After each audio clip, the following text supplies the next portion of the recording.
burn enough, and within 48 hours, there was a peace deal being brokered between with the Egyptians and Israel. Even this time around, when Yoav Gallant, who famously, the defense minister, said we're fighting human animals, and that's why we have to shut off their food, electricity, and everything, like all aid going into Gaza. All right, Jeremy Scahill, ladies and gentlemen. Hello, first-time caller, long-time fan. Same here. I'm very okay. You don't mean that. You don't have to say that. Don't worry. Okay. Is there any way to like raise your microphone volume a little bit? Is this the microphone that you do the podcast on as well? Yeah. Hold on here. All right. Oh, I've cranked up your volume. This is the first time that I've used this Discord platform. Hold on a second. I know this is totally embarrassing. I said on Twitter that my parents love your show. That was also, I assume, fake news. My mom is watching right now, and it's totally. I told her not to click on anything. Okay. Yeah. No. Don't. Is this better? I made it louder. Yeah, it is better for sure. All right. So some things happened this past day. Or I guess last night, from where I'm at. I'm in Los Angeles. The case against Israel started. Case being genocide. And you've covered it. You wrote an article on The Intercept on the matter, and I wanted to talk to you about it. There's obviously some other stuff that we could talk about, but I think that it's important. And the overarching goals here are obviously South Africa laying out the case that I think they did a pretty good job with on why Israel is committing acts of genocide upon the Palestinian population, something that they've basically brought about themselves. So there are two different things I want to ask you. One, what is the difference between the International Court of Justice versus the ICC, the International Criminal Court? Let's start there. Yeah. I mean, on a political level, the International Criminal Court has always sort of been viewed as a U.S.-dominated tool. And for much of its history, it operated in an ad hoc manner. So you had the war in Yugoslavia in the 1990s. So the United States advocated for setting up an ad hoc tribunal rather than implementing a permanent international criminal court. In fact, the United States does not recognize the International Criminal Court as having jurisdiction over all countries. It prefers for nations in Africa primarily to be subjected to the jurisdiction of something that nonetheless is called an International Criminal Court.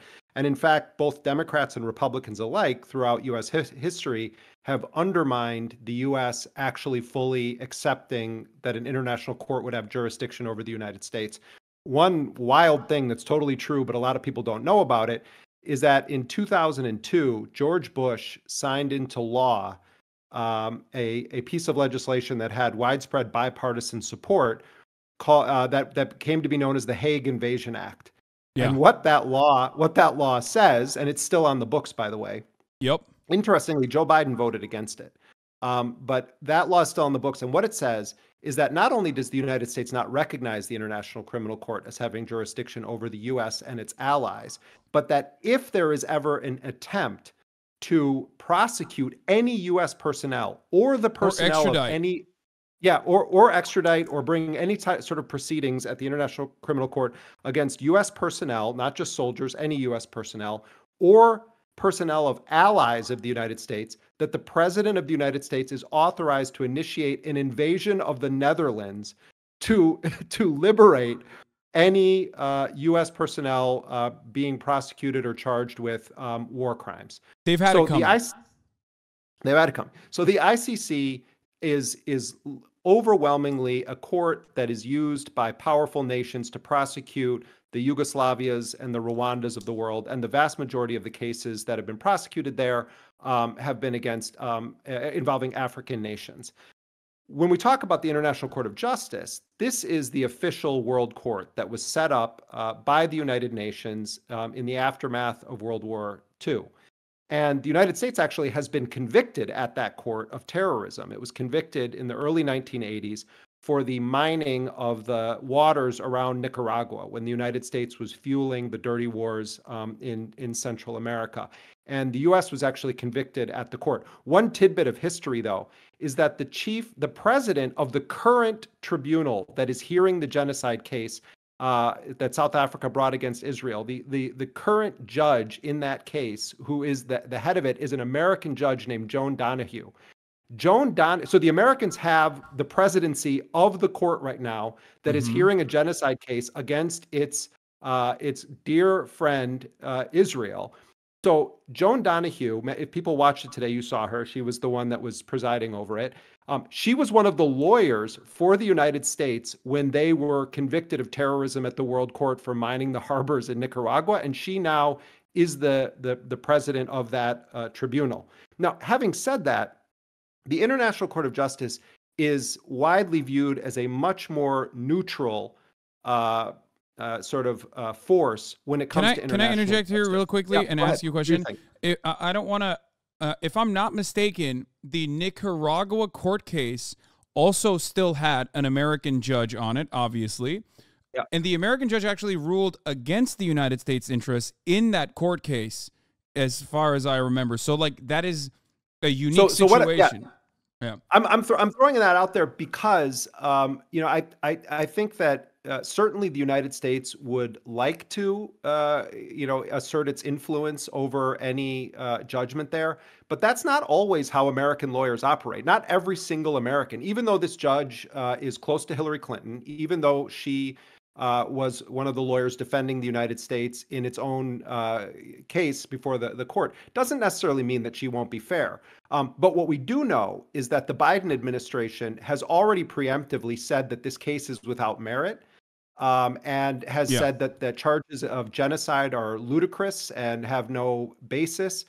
So they're already doing a sort of preemptive defense of Israel. But the United States is not in control of the International Court of Justice the way that it is able to assert its influence over the ICC. So now, having said that, even if this court rules that, so first of all, people should understand this. What South Africa is asking for right now in an urgent manner is not to convict Israel of genocide, not to even find that Israel is engaged in genocidal conduct. What South Africa is arguing is that there should be a trial of Israel for genocide, and they walk through the Genocide Convention in meticulous detail. But what they're actually asking for is for the court to issue what they call provisional measures. What does that mean? It means that they're saying that if this court has jurisdiction, and if there is enough evidence to take it to trial, that the court should order the defendant, Israel, to halt its military operations, because failure to do so, in the event that it's true that Israel is committing genocide, would mean that it is now blood on the hands of the court for refusing to stop an ongoing criminal activity when they had the authority to do so. So a lot of people think like, Netanyahu's going to be on trial. That's not what this is about. What this is about right now is that South Africa, as a signatory to the Genocide Convention, has the right to bring a case. Any country could have done this that's a signatory to the convention. It's significant that South Africa brought it because of its history with apartheid and terrorism in its own country, an apartheid backed by the United States. It's also significant that the South Africans had a very brilliant lawyer from Ireland, and Ireland has been very outspoken, perhaps more than any European country, in standing up for the Palestinians during this slaughter. So what the South Africans asked for today was for the court to issue provisional measures instructing Israel to cease its military operations in Gaza, pending litigation on the question of whether or not Israel is committing genocide. Yeah. So and today they laid the facts out, which are so public and so broad. And one distinction here, if I'm not mistaken, is that the ICC has the capacity to convict people, whereas the ICJ is just for UN nations, and it's a nation versus nation thing. So, like, and this is why, for instance, I'm glad that you're raising this point. So, for instance, many of the leaders in the former Yugoslavia stood trial as individuals, including heads of states. Slobodan Milosevic, the former president of Yugoslavia and then Serbia, died during the course of his trial, actually, at The Hague. And You very know, famously. what's yeah. Well, yeah, and you also had that thing where the guy took it looked like he was taking a shot of whiskey, but he was actually poisoning himself and died. I mean, this happened also at the International Criminal Court. So Yeah. it's a crazy scene there. But so Israel is basically, their defense is basically going to amount to repeating October 7th, like 8 bazillion times, October 7th, October 7th. And one of the lawyers for the South Africans, who actually was a rather old British lawyer, was tasked today at the court with sort of preempting some of Israel's arguments. And what he said was, Israel is going to seek to say that Hamas should actually be on trial here instead of Israel. But what this lawyer pointed out, he didn't make an emotional statement. He said, Hamas is not a nation state. Hamas is not a party to the Genocide Convention. They could. Israel could technically, if they wanted to, try to, from what I understand, they could technically go to the ICJ, but that would require them to recognize Palestine as a nation state, I think, with a tacit recognition that, like, Palestinians have autonomy. And that goes against their overarching interest of dominating them. Am I not correct on that? There is that, but also there's a radical oversimplification of what Hamas is that takes place in the international discourse.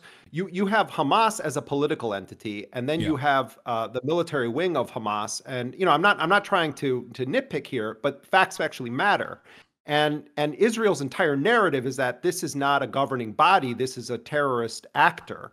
Yeah. And so what the lawyers for South Africa said today was there are proper venues to prosecute the war crimes that Hamas may have committed, but this isn't it. And then went further and said the United Nations recognizes that Gaza is still occupied territory. Israel disputes that and says, "Oh, we pulled out, we removed our settlements." What the United Nations has found repeatedly is that Gaza still constitutes an occupied territory because Israel is entirely in control of its land, its air, its sea, all basic necessities of life that come in and out of there. When Israel's defense minister said early on in this, we're going to shut everything down, the electricity, the food, etc., he meant it because Israel knows how to do it because they have been doing it for a very long time. So, while Israel is going to try to make Hamas the defendant in this case, I don't think that is going to fly, even with the American judge. As much as the United States and the Biden administration constantly goes back to October 7th as being a justification for, the mass killing of tens of thousands of people, the maiming of tens of thousands of people, the extraordinary level of death of children, the fact of the matter is, and the South African lawyer said this, retribution is no justification for genocide. You can't wage a war of revenge. And if international law is going to matter, then facts are going to matter. And so Israel's entire defense that we have the right to do whatever we want because of October 7th actually is not consistent with any basic principles of international law. It's just a fact. Yeah. As the belligerent occupier, a case can't even be made to a right to defense against the people that you are the belligerent occupier over as well. So there is the notion of, like, this is my assessment of the situation, is what I've been saying, at least, is like, on October 7th, inside of the boundaries of what is known as Israel proper, yes, the Israeli occupying force, the Israeli Defense Force, did have the right to defend its citizens like a police force would, right?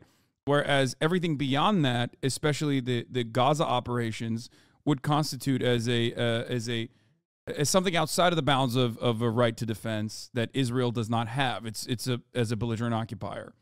It doesn't. Well, also, look, I find myself saying this when I argue with people. I heard you on the show earlier talking about conversations with normies. I'm surrounded in my entire life by normies. My family, we're from the Midwest. I talk to people all the time.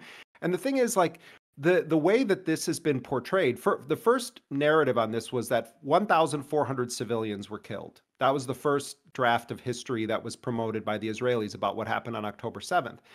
When you actually start to review the details, it's much more complicated. We're talking about just under 800 civilians that were documented to have been killed. We're talking about a couple hundred soldiers that were killed. Hamas attacked a number of military installations. Certainly, war crimes were committed that day, Yeah. without question. I think it's utterly atrocious to take old people, babies. There was one 10-month-old that was taken hostage. I mean, no one with a heart and a brain would be defending that conduct, and no one with a heart and a brain should be defending the conduct that Israel engages in regularly when it arrests children, and puts them in military tribunals. So, if we want to talk about facts, then we need to understand which groups did what on October 7th, because you had Hamas, you had Palestinian Islamic Jihad, and then you had what appeared to be independent actors that came in. Yeah. We then have to break down once the siege was laid to the kibbutzes and to the music festival. What did the response of the Israelis look like? If you read the Israeli press, in many ways, it's much more open and transparent about what actually happened on October 7th than the American press. There is a very serious discussion right now in Israel about how many Israelis were killed by the Israeli military when they responded to Hamas. And this is not conspiracy theory stuff. This is in mainstream Israeli newspapers. Ynet. And Ynet, Haaretz, the major TV networks have been interviewing witnesses who describe the Israeli forces shelling it. You have a history in Israel there's a number of doctrines, the Hannibal doctrine and others I'm sure you've talked about before, where there are times when Israel prefers to actually kill its own people before they can be taken hostage. There are other Dahiyya doctrine and others that say that it's acceptable to kill your own civilians if you need it to shut down a terrorist operation. So I'm not saying that I know all of the facts. What I'm saying is none of us do right now. And there has been a lot of inflammatory, incendiary allegations made, because if you say it was Hamas, you can accuse them of anything. You can say that they were literally eating people's body organs on that day, and there's a significant portion of the Israeli public, and unfortunately the American public, that will believe it without requesting a single shred of evidence. John Fetterman. Hey, I'll do you one better. Joe Biden. Joe Biden is out there. He, not once, not twice, but at least 3 times, Joe Biden has said that he saw pictures of babies that were beheaded by Hamas. Not even the Israeli government continues to make that assertion. I read the names of every single Israeli civilian that has been identified as being killed. There was a little girl who was 10 months old that was shot while she was in her mother's arms. She is the only child under 1 that was documented to have been killed that day. There were a number of other children. The Israelis initially said 40 babies were beheaded. They told stories about living children being placed in ovens. There is no evidence, but the most powerful person in the world, Joe Biden, or at least Joe Biden, the body of Joe Biden is filling the position of the most powerful person in the world. He keeps repeating this propaganda. They laid siege to Al-Shifa Hospital, telling us there was a Hamas Pentagon underneath it. And then when the Israelis actually went in there, the Baghdad Bob of the IDF takes cameras down there, and what do they find? They find something that looks kind of like an old underground operating room with an air conditioner that wasn't even attached, and it looked like no one had been in there for a very long time. I wouldn't be shocked if Hamas guys hung out in hospitals. I know from reporters that often people would meet people to do interviews there. There's a difference between that and firing RPGs from the roof of Al-Shifa. There's a difference between that and actually having a Hamas Pentagon under Al-Shifa. So the United States said, we have our own intelligence that indicates that that's true. The entire thing was a fraud. It was a fraud intended to give cover to Israel to lay siege to civilian targets. So to bring it back to what we're talking about today with this hearing, I didn't learn a single thing that I didn't already know from what the lawyers for South Africa said today, because everything they were saying is in the public domain. Yeah. But what was chilling about it was to hear it in a court that under the law has the authority to say to Israel, this must stop immediately. And that actually is worth something, because it's going to call the question to nations around the world on whether they believe in international law or they think that the United States should continue to be the emperor over international jurisprudence, where it dictates who the law applies to and who it doesn't apply to. one final thing, it was really chilling when they started reciting. And if you read their 84-page filing, the South Africans, over the course of 9 full pages, they are citing quotes from Israeli officials that are clearly genocidal in nature. Not just Benjamin Netanyahu invoking the biblical tale of Amalek and, kill all their children, their women, the babies, the livestock, but others talking about genocidal intent. And what they did is they played some of those by video, they read others, and then they connected it to soldiers on the ground clearly understanding those as official orders. That is genocidal intent. And, I was struck by the thought, because I've followed all these statements that these guys have made, these criminal genocidal statements, but hearing it in that court today, I realized the reason that Netanyahu and Yoav Gallant and all these other is that they have the confidence that nothing will ever happen to them as a result of making those statements. It doesn't even register to them that anyone would be able to hold them accountable because the bully of the world is their backer, the United States. And already these toadies, not a good, John Kirby at the White House, National Security Council, Matt Miller, a guy who has no soul and no conscience, out there every day shilling for the genocidal operations. Who's done such a piss poor job that even the IDF had to, at a certain point, be like, all right. You're getting ahead of this, and you're causing political pressure for us internally inside of Israel by speculating on, like, potentially the reasons as to why Hamas is not releasing some of the female IDF soldiers, which at the time was, once again, like you've mentioned, presented as though these were also female civilians and not like active enemy combatants that they'd held captive as prisoners of war, as hostages, and that they were refusing to release them. And Miller famously speculated that it's because Hamas wants to, or either has harmed them or wants to harm them further, and that's why they refused, and that's why the negotiations fell apart. This was so out there and caused so much political turmoil in Israel that the IDF had to correct the American State Department.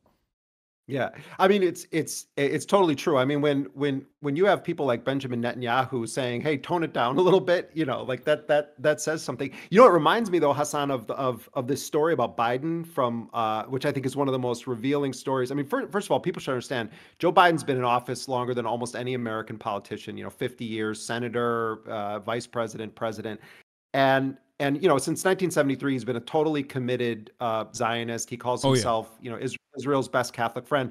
But in 1982, when the Israelis invaded Lebanon, a guy named Menachem Begin was the prime minister of Israel. And he comes to Washington because the Reagan administration actually, even though they were, Reagan was an incredibly pro-Israel president, but they were concerned about the mounting civilian death toll. And if you go back, at one point, Reagan even told the Israelis that it's starting to look like a Holocaust. He used the term Holocaust. So contrast that with, Biden today. But Biden at the time was a senator. So Menachem Begin comes to Washington and he gets grilled by all these American senators over the rising civilian death toll. And Begin then goes back to Israel. He talks to reporters and he tells reporters, but there was one senator who stood up. This is 1982. One senator who stood up and gave an impassioned defense of our invasion of Lebanon and said that if he was in the same position in the United States and he was dealing with a threat like that, he also would support the killing of women and children. And Begin says, that senator was a guy named Joe Biden. And Begin himself was a war criminal from 1948 in the Irgun militias, was part of the original Nakba. So this guy is saying, I had to tell that senator, no, those aren't our values. So Biden, even back then in 1982, was going further than the Israelis in, at least in this meeting with Begin, in defending the killing of women and children. No one should pretend that Biden doesn't enthusiastically support what's happening right now. His entire career indicates that that's exactly what he believes. And also Antony Blinken has never met a war in the Middle East that he just wasn't, fucking in love with. Yeah. He has been a very enthusiastic supporter, and I think he's ideologically stuck at a different time. Like, I think maybe because of his brain capacity diminishing or whatever, but like, I do think that that there is a diminish, like, our soft power and our influence around the world as the United States of America is like waning a little bit. right now, and yet I feel as though this is the reason why there's so much division even in the State Department as far as what we see in the media, with people coming out and saying, like, we got to dial this back. Even Anthony Blinken, who, like you correctly pointed out, has never met a war he doesn't like in the Middle East, was on after meeting with Hakan Fidan in Turkey on October 8th, had actually tweeted, knowing full well what was about to happen, the scale of the atrocities that Israel was about to commit, had tweeted out to a cessation of the hostilities, and then quickly deleted it. And I feel like this is there's a reason for that, and I think that they're internally they recognize that letting Israel operate in the way that it has with impunity has made it has made America look weaker in the eyes of the rest of the world. In my opinion, I feel as though this also is a grave threat to those who want to maintain the American empire to a certain degree. Look at, I mean, yeah, I mean, a bunch of things there I think are really smart points. I mean, also with the, with the war in Ukraine and the fact that the United States and NATO, and particularly Germany now has totally transformed itself into a war machine where it is exporting military hardware. It's starting to flirt now with troop deployments. It's becoming a very aggressive. It's sort of like a mini. It wants to become apparently like a mini America in Europe right now. What's lingering on the sides of this? Look at China. China has for many decades operated in a much smarter way than the United States on the continent of Africa in its approach to international conflict. China is now under Xi Jinping making a run at sort of being a global diplomatic force to try to make peace between different countries. So, I mean, I think that the United States is flailing in its imperial project in many ways. But what you're also seeing, like in the case of the Gaza war right now, there's this axis of resistance that's been formed, as it's called in Iran, where you have the Iranians, you have Hezbollah in Lebanon, you have Hamas in Gaza, you have the Ansar Allah in Yemen, the Houthis. That's a whole other story unto itself. Yeah. I've spent a lot of time in Yemen. The Yemen declares war against Israel and has implemented a very successful blockade to the point where that they have the most powerful Western military forces in the world now deploying to go after the poorest country in the Arab world. And they are defiant, utterly defiant. By the way, this just broke.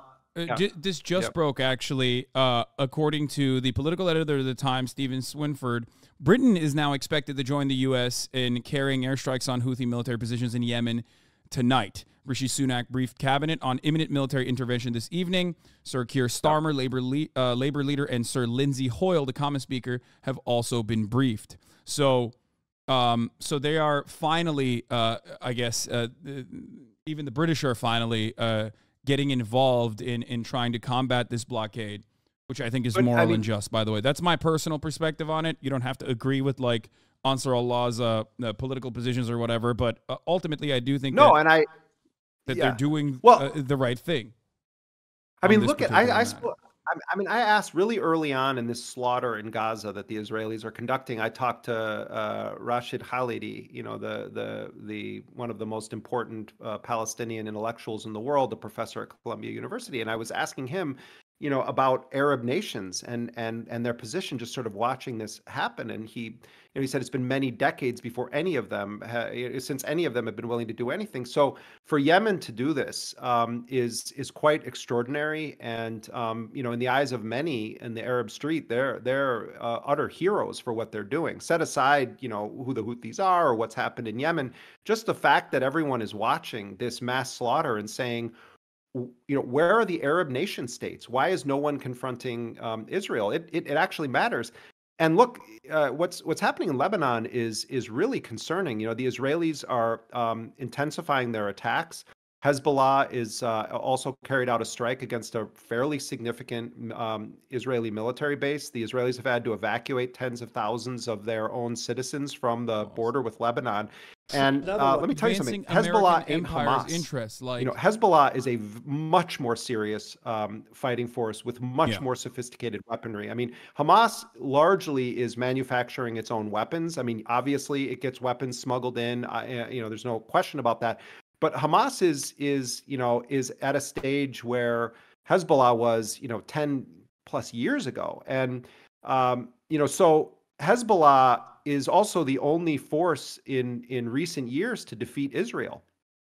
And if the Israelis think that they're going to be able to fight a multi-front war without constant U.S. rearmament, they're sadly mistaken. Because the reason that Antony Blinken keeps having to circumvent congressional review to push through emergency shipments of tank shells is that the Israelis can't sustain this without the United States. So when people say, oh, what do you want Biden to do? He's not the president of Israel. No, he's the arms dealer of Israel. He's the political defender of Israel. If Biden wanted this thing shut down, it would be shut down. That's what happened in 2021. Biden basically said to Netanyahu, phone call. You've let it burn enough. And within 48 hours, there was a peace deal being brokered between, with the Egyptians and Israel. Even this time around, when Yoav Gallant, who famously, the defense minister, said we're fighting human animals, and that's why we have to shut off their food, electricity, and everything, like all aid going into Gaza, had to back away from that position at least marginally early, like a month into the ethnic cleansing campaign. And when Israeli media asked him why he is allowing aid to go into Gaza, albeit limited aid, but still any aid to go into Gaza, he very famously said, and this was like often not really reported in American media, but he very famously said, well, what am I supposed to do? America asked us to do that. What am I going to do? Say no to America? And that is the reality. And that's precisely the reason why Israel, in my opinion, does probably more media, more Western-facing media in English than it does in Hebrew for its own domestic audience. And there's proof for this as well. Benjamin Netanyahu has actually appeared on Western television more times since October 7th than he has on Israeli television. So there's a reason for that. It's because he already has a tremendous amount of support for the actions in Gaza. He doesn't have a lot of support overall. Obviously, the overwhelming majority of the Israeli population want him to resign immediately. But yeah, I mean, his constituency is along the Potomac. It's and I mean, one other interesting thing about that, and it doesn't really get talked about a lot. But Israel, I think Israel is actually militarily losing the war against Hamas. And people might say, "Oh, what are you talking about?" Israel's waged a very effective campaign against the civilians of Gaza. They really have perfected the art of mass murder of women and children and the elderly, and killing 200 plus medical workers, destroying all of the hospitals, causing starvation, causing endemic diarrhea among children. They're really successful at the war they're waging against the civilians. But if you actually are monitoring both the Israeli propaganda and Hamas's media channels, Hamas is constantly posting videos of them blowing up, of their operatives blowing up Israeli tanks, killing Israeli soldiers. There's one video where a Hamas operative pops up from a tunnel hatch in the middle of a camp where Israeli soldiers are just sitting around, hanging out, and they film them around, just showing we can access you anywhere, anytime. Yeah. These tunnels that they have under Gaza, hundreds of kilometers of them, the Israelis captured video from an engineering corps of Hamas building some of these tunnels. And, they have to use equipment that doesn't register seismically to dig out some of these tunnels because the Israelis have such extensive surveillance around it. But there's a video of Yahya Sinwar, the head of Hamas, his brother Mohammed, driving a car through the tunnels. And he's sort of like, take a right here, then a left there. The Israelis have not penetrated even a fraction of these tunnels. And so the point I'm getting at here is that this is going to hit a point where Hamas is not going to be defeated. Israel desperately needs to kill Mohammed Daif, or the military commander of Qassam brigades, or Abu Obaida, the spokesperson, or Yahya Sinwar. They have to kill somebody so they can say, we did it, here's our victory. But the reality is that they're not even militarily defeating Hamas right now. They are militarily exterminating and expelling the Palestinian population, forcing them into a smaller and smaller killing cage. That's what they're doing. But, top Israeli defense reporters are starting to hint at this, that this isn't going well for Israel on a tactical military level. Yeah, no, absolutely. It's the classic struggle against an occupying power as well, just like Ho Chi Minh has said before. And I think even either it was the PFLP or the DFLP leader at the time who said, you kill 10 of us, we kill one of yours, we're not going anywhere.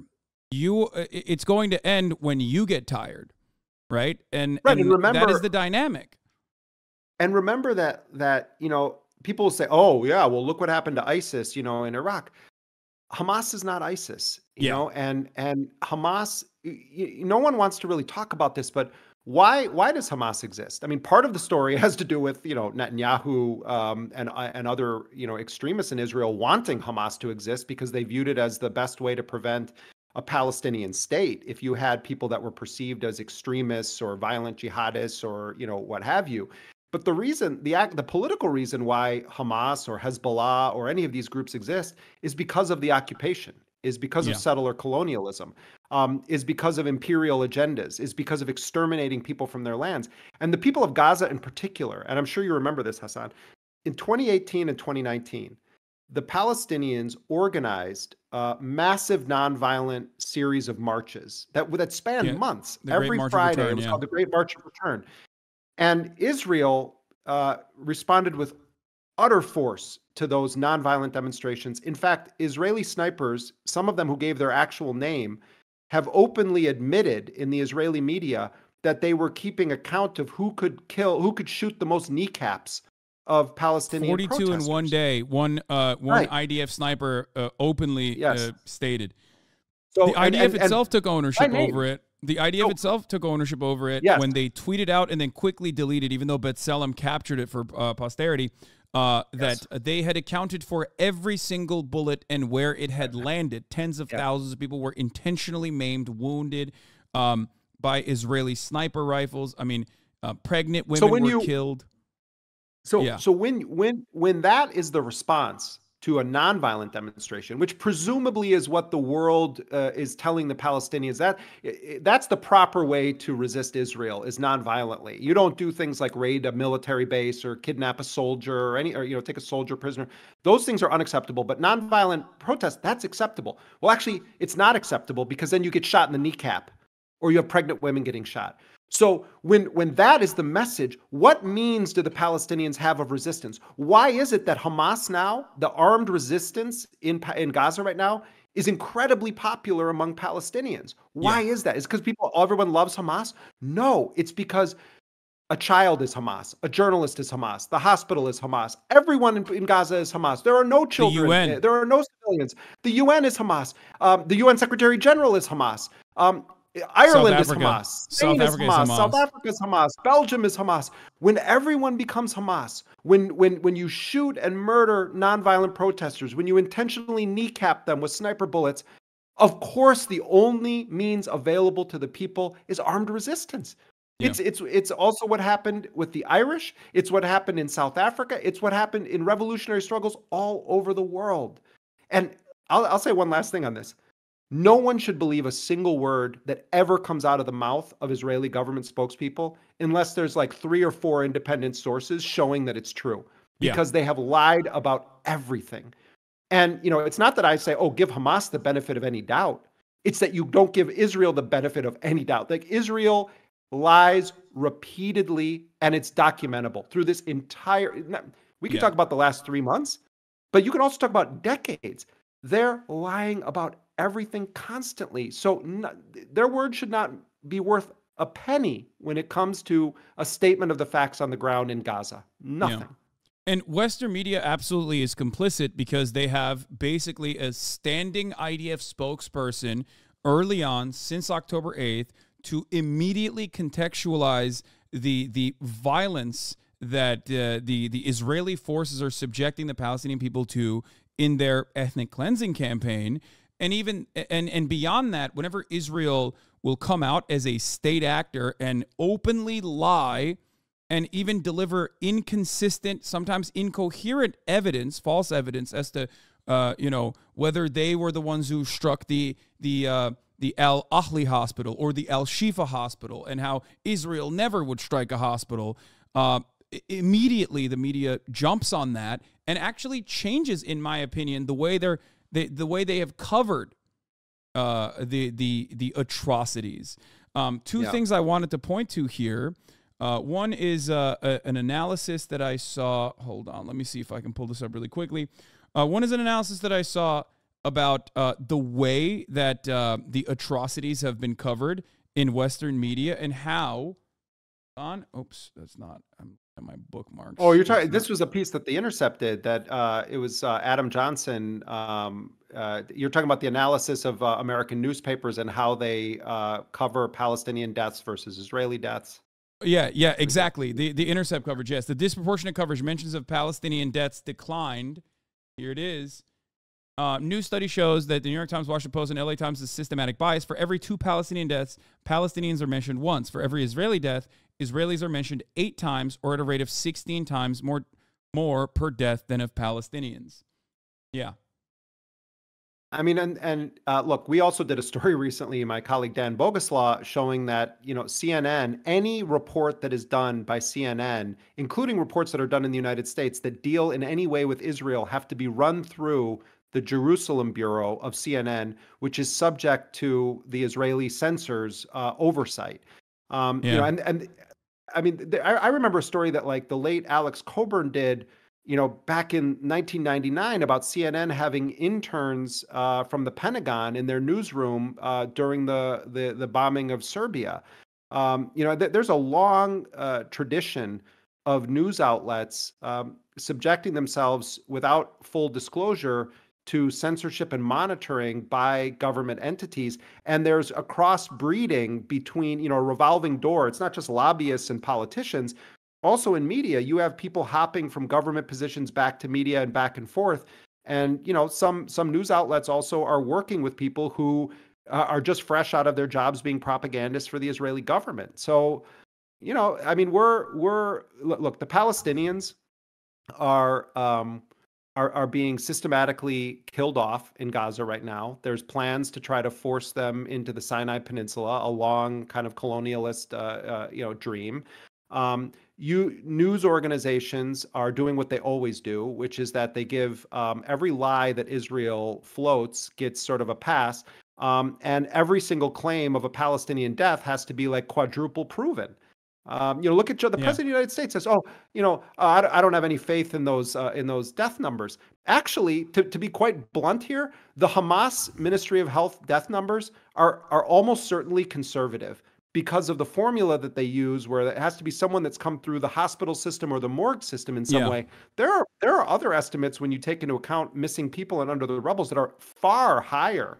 And I think they're reasonable numbers, far higher than the Hamas-run health ministry numbers. The whole thing, the world is upside down. The victims have to go out of their way to prove that their loved ones died. Look what they're doing to Wael Dahdouh, the bureau chief of Al Jazeera Arabic in Gaza. They murdered this man's family. His entire family. They murdered his family. Then they murder his cameraman and leave him for 5 hours bleeding out.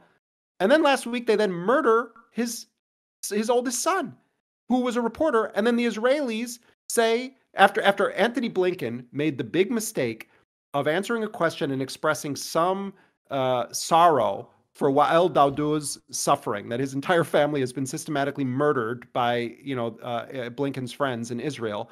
Blinken makes this mistake, and the Israelis then magically pop up and they say, here's a document we found proving that Wael Dahdouh's son, who also was a journalist, actually was a secret terrorist operative and on the payroll of the Islamic Jihad. Of the Islamic Jihad. I don't believe for one second that Israel deserves to be able to make such an allegation without actual proof. And like we know from their Baghdad Bob, his conduct in the hospital, where he shows the scheduling sheet and says, "Aha, see, this is the sheet where all the Hamas terrorists were signing up for their guard shift duty to guard Israeli hostages." And it turns out it said nothing of the sort. It just took one person speaking Arabic to look at it and say it doesn't say what you're saying it says. So I think that when we look at 100, I think we're on almost 110 journalists now that have been killed over the past 3 months by Israel. It's a mass murder campaign against journalists. And look, Evan Gershkovich, who's in prison in Russia, I think he should be freed. I think it was an atrocious war crime that the Saudis committed by butchering Jamal Khashoggi. But where are all the big CNN stars of the world who every day tweet, "This is how many days that Evan Gershkovich has been in prison"? Where are they when 110 of your colleagues have been murdered? Murdered with American bombs. Murdered with American bombs. Yeah. Clearly in an intentional campaign to wipe it out. The Washington Post has the audacity to keep on their thing that democracy dies in the darkness. Where is the systematic outrage from American journalists over the murder of our Palestinian colleagues? They are the eyes and ears of the world to a genocide that is unfolding in real time. And many of them, their families have been killed. Their houses have been destroyed. Their colleagues, their cameramen, they're being systematically killed. And where is the solidarity? It's devastatingly horrible. I'm ashamed to be an American journalist. Actually, right now, I'm ashamed to be an American journalist because we have utterly failed our colleagues in Palestine, utterly failed them. Absolutely. There's another thing I wanted to talk about the International Court of Justice, because tomorrow, or at least I guess in a couple hours, we're supposed to hear from the Israeli side on its defenses, right, against the gross accusations of genocide and ethnic cleansing, which has been clearly laid out, oftentimes with evidence that the Israeli soldiers and, like you said, the Israeli officials have voluntarily given themselves. And their reaction to that, I suspect, is going to be somewhere along the boundaries of how they've tried to contextualize this violence and why it's a necessity over and over again since October 7, a relitigation of October 7, with some of the most embellished aspects of it, in my opinion. And then beyond that, talk about how this is actually a war against Hamas and not against the Palestinian population. And it's oopsie, it ends up killing overwhelmingly, I believe, 70% women, children, elderly, like outside of the male combatant age group, which even then is not 100% that is going to be a militant regardless. So one thing I wanted to ask about is what do you suspect will happen when this court case goes through, if the court itself finds that Israel is not guilty, I guess, of the accusation of conducting a genocide? And while you answer that question, I'm going to go pee really quickly. I'm going to be away for like 1 second, but chat will listen, and I will hear you as well. Sorry. All right. Let's talk some shit about Hasan while he's gone. Well, I mean, it's going to be interesting to see how Israel actually presents its defense. Obviously, there almost certainly is going to be a sort of detailed retelling of the Israeli version of the events of October 7th, and I think they're going to try to put the focus on the fact that their perspective is that they're fighting a war against terrorism, and they're going to compare it to 9/11 and talk about principles of self-defense. And they'll, of course, present a legal based argument to argue that, in fact, they have the right to do this. And it's, probably going to be a well-presented legal argument because, Israel has very serious lawyers. But what I think is a problem, and I think that in the absence of this, I think it would be much easier to see the court letting Israel off the hook, so to speak, is that Israel, its own officials, from Netanyahu to the defense minister Gallant to Herzog, the president, to multiple members of the cabinet, to members of the Knesset. They're on record, on video, on audio, saying openly genocidal things. And so, all of the facts that were presented today in the court by South Africa's lawyers about the nature of the crimes and the argument that these crimes constitute genocide, Israel is going to have legal responses to all of those things. There's no question. And, if you were just a kind of completely neutral person who was just walking in out of nowhere with no context, and your only job is to listen to legal arguments, I'm sure Israel's gonna do, some of their lawyers are gonna do an effective job at arguing their case. The problem that they're gonna run into, though, at the end of the day, is that the public is deeply aware of the fact that Netanyahu made these statements, that Herzog made these statements, that Gallant made these statements. I think that actually is the strongest evidence. It's stronger evidence than and it's sad that this is true, than the sheer destruction of civilian life and infrastructure and culture in Gaza. The most damning thing, I think, for the Israelis, the riskiest part of the case for them, is that they've all been caught on tape openly saying these things. One of the lawyers for South Africa said today, usually you have to dig up these kinds of statements to prove genocidal intent. And he said, what's extraordinary about this is that they said all of these things and they're continuing to say these things.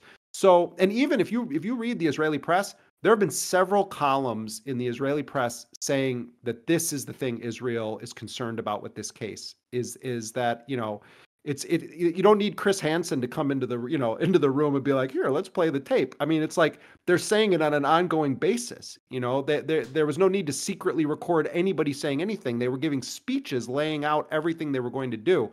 So, not that I can imagine being sympathetic to Israel's legal arguments, but I would predict that they're going to do an effective job at arguing in a kind of meticulous way that, this statute and that statute apply here, and that we had a right to do this, and that, this is not true. Even though the UN said this, let's look at who the UN personnel are. They'll probably try to put some of the UN people on, trial by default or whatever. But setting that aside, it's all caught on tape. It's all caught on tape, and that, I think, is what makes this an extraordinary situation. Because can you imagine, those judges listening to that stuff today and then later being like, yeah, we ruled that didn't indicate any genocidal intent. I mean, it just, when you take that combined with, even if half of what South Africa said today, when you combine it with Netanyahu and Herzog and Gallant and all these statements, that's a slam dunk case, showing genocidal intent. And that's the standard here. They don't need to prove that they committed genocide. South Africa just needs to convince the court that there's jurisdiction and a reasonable basis to have a trial on this, and then the judges have to stop it. So I think there's a solid chance the judges rule in South Africa's favor, but nothing is ever certain in these matters. And I bet the U.S., Israel, and others have everybody wiretapped and are listening to everything that everyone is saying. They probably have all of the South African lawyers bugged. They probably have the court chambers bugged. I mean, the NSA is probably listening to everything. But whether or not the U.S. is going to be able to actually do anything to stop it, I don't know. I mean, it's but even if they do, even if they rule in favor of South Africa, like, what mechanisms does the United Nations have in this circumstance? Yeah, they ruled against Russia. I mean, they ruled against Russia, and Putin was basically like, I'll use that order as a piece of toilet paper. I mean, it's, there is no actual enforcement mechanism. And you know why there's no enforcement mechanism? Because of the United States. Yeah, because exactly. If the United States agreed to play by the rules that they want the Rwandas of the world to be subjected to, or the Putins of the world subjected to, then you have a real serious case to be made to Vladimir Putin and say, oh, hold on a second. If the United States is doing this and you're not, no, you're the rogue of the world. The problem is that the U.S. is just a more sophisticated kind of rogue and pays a lot of lip service to the rule of law. Putin's very happy to be perceived as a gangster, but the U.S. wants to be perceived in a different manner. So but you're asking a real question, which is, there is no enforcement mechanism, and there's no enforcement mechanism by design because the United States won't allow it. But what is significant, and what I think is real, is that if the court does rule that Israel needs to stop this, huge pressure is going to be then put on America's European allies because how is it that the European Union is going to then stand up and say, "Oh no, we support the flagrant violation of an order from the World Court that we all have accepted the jurisdiction of"? That's the problem here. And so I don't have any illusion that, like, the United Nations is going to, deploy blue helmets to go and stop Netanyahu's bloody rampage. But this is going to be an interesting development in Europe, because a lot of American allies are going to be in a bad situation because they don't go as far as the United States on these issues. The U.S. is, definitely, they want the U.S. to do what it's doing.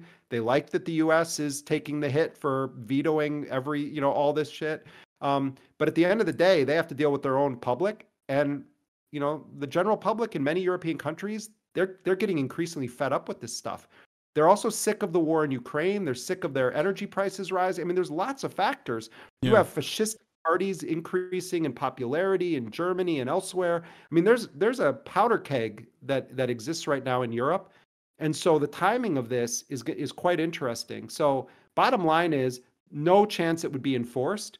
Almost certainly Israel will ignore it and continue on with U.S. Backing to some degree. I don't know how the U.S. publicly would state that, but it's going to be a problem in Europe.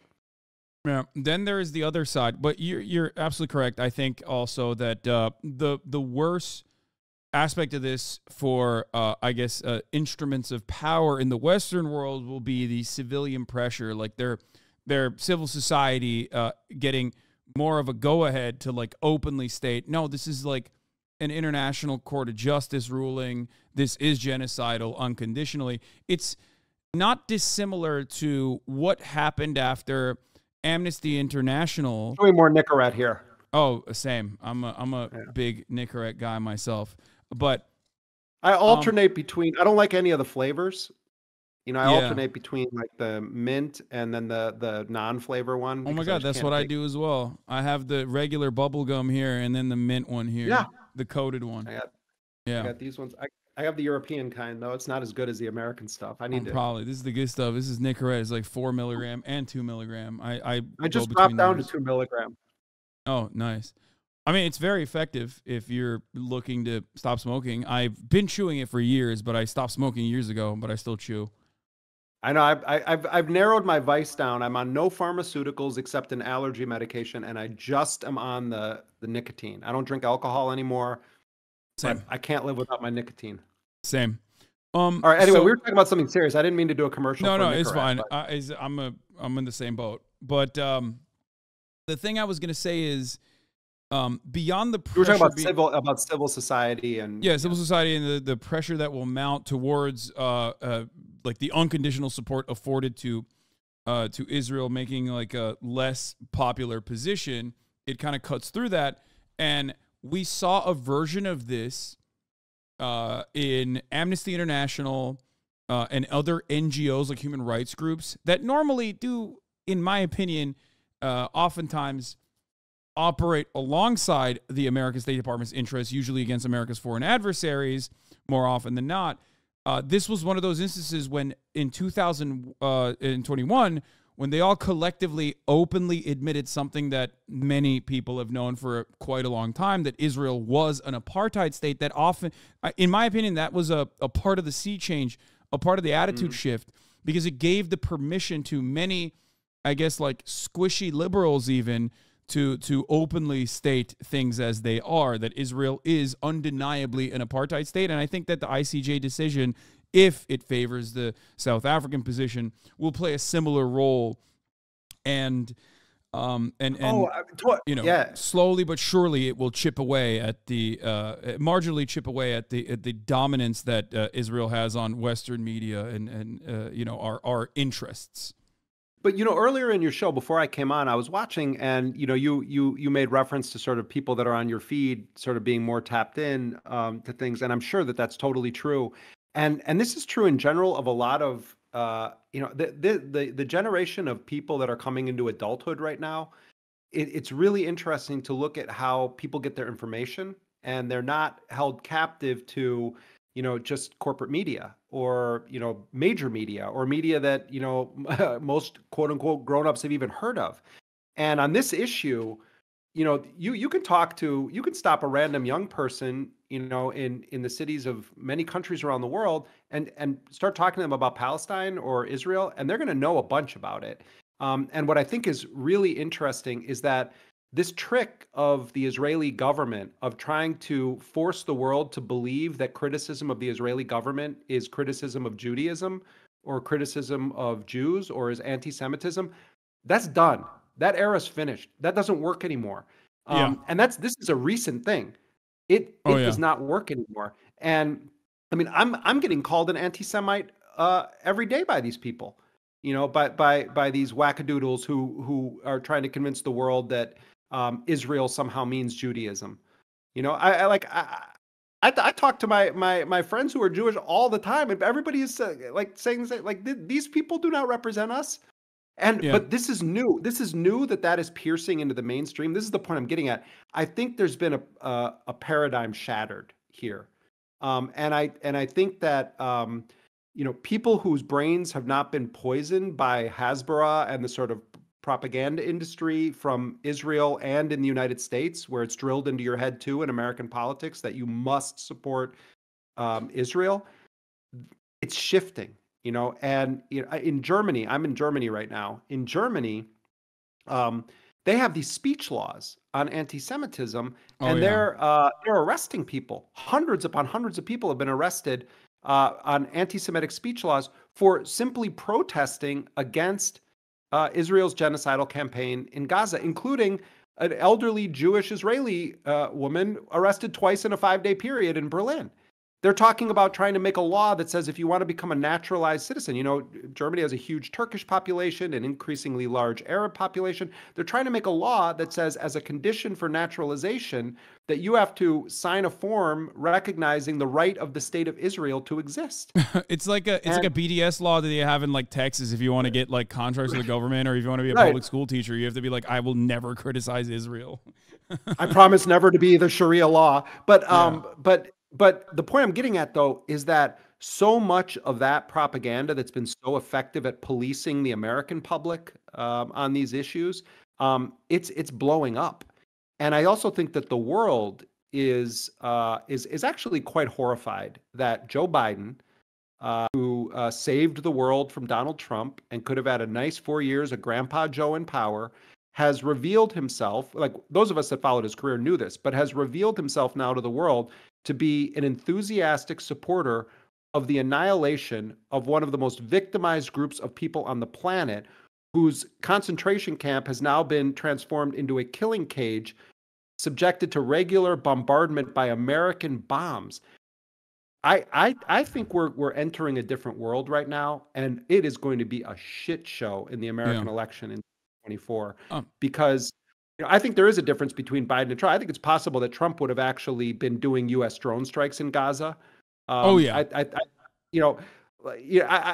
never bought the notion that Trump is some kind of dove or something like that. No. But of course not. I mean, this is a continuation of Trump's policies. This is the Abraham Accords. That's not an argument. Yeah. But I'm not making an argument. Ergo, therefore, we should vote for Grandpa Joe. What I'm saying is, when they start shaming everybody, the Democrats, and they start saying, "Oh, you're going to give us Trump," the answer to them is, "You did this. You did this. You did it by having Biden run again when he is a half brain dead potato. You did it by supporting enthusiastically the extermination of the people of Gaza, by saying there's no red line to what Netanyahu can do." They did this to themselves. And so I don't know what the answer is on 2024, but I know this. If Donald Trump becomes president, it's Joe Biden's fault. Oh, it's absolutely. the Democratic Party's fault. Absolutely. Like there's none of this shaming people because they vote for Cornel West or Jill Stein. You gave them nothing to vote for when you conducted yourself in this manner, and you ran this guy again, and you did the things you did in office. Yeah. See, I mean, look, there's already people in the chat doing it right now. There's this idea within the liberal population, especially those who are like very tuned into politics, who like consume it all the time, that like they love fighting the battle as though the Bernie bros are still alive, right? They want to go back to the 2016 era of like, you're going up against Hillary Clinton, how dare you? and try to relitigate those struggles, like as though there is like a unique leftist momentum within the Democratic Party and a representative that they can like champion that is somehow a threat to Biden. Biden is alone, and yet he is a threat to himself, and he's a threat to American democracy. He's a threat to the Democratic Party's power in this country, and yet these guys are so primed, so conditioned to constantly yell at voters and constantly yell at anyone but the Democratic Party as team players that they're like looking to relitigate those Bernie bro arguments when there's no Bernie to bro. Yeah, and Bernie actually has been a mixed bag on this on this Gaza war. Exactly. He's doing some really smart things right now on a legislative level, so I give him credit for that. But my God, he was so bad for the first several months of this. But that's a whole other show.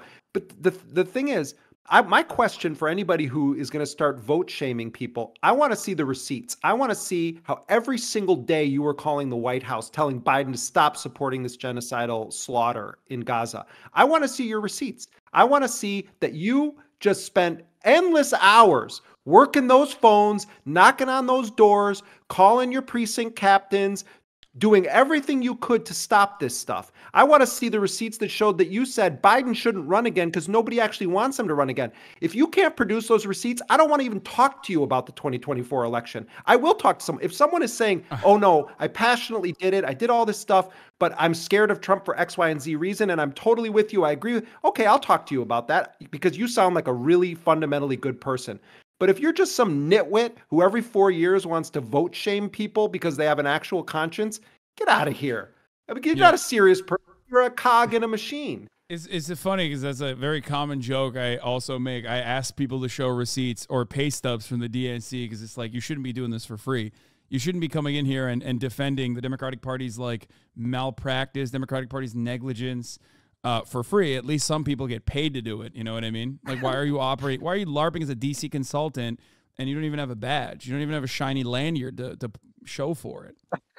Yeah, go find one of the many Palestinians that live in the United States whose family members have been collectively murdered with American bombs, and sit down with them and you tell them why they should be voting for Joe Biden. That's what I want to hear. Don't make the case to me or Hasan. Make the case to a Palestinian whose entire family in Gaza has been killed on why they should be voting for Joe Biden. Like that really is the gold standard here. And if your case is, oh my God, I spent every waking minute trying to stop the war in Gaza. Okay, you're a person that I actually think should be listened to and taken seriously. Short of that, go away. Go make your vote and let everyone else vote their conscience. Going back to the conflation, by the way, between anti-Semitism and anti-Zionism, two things I wanted to talk about really briefly is that the ADL already has been like a questionable organization from its inception, although obviously it's like foundational principle is supposed to be something that we all agree on, combating anti-Semitism in the United States of America, which is like a very harmful bigotry.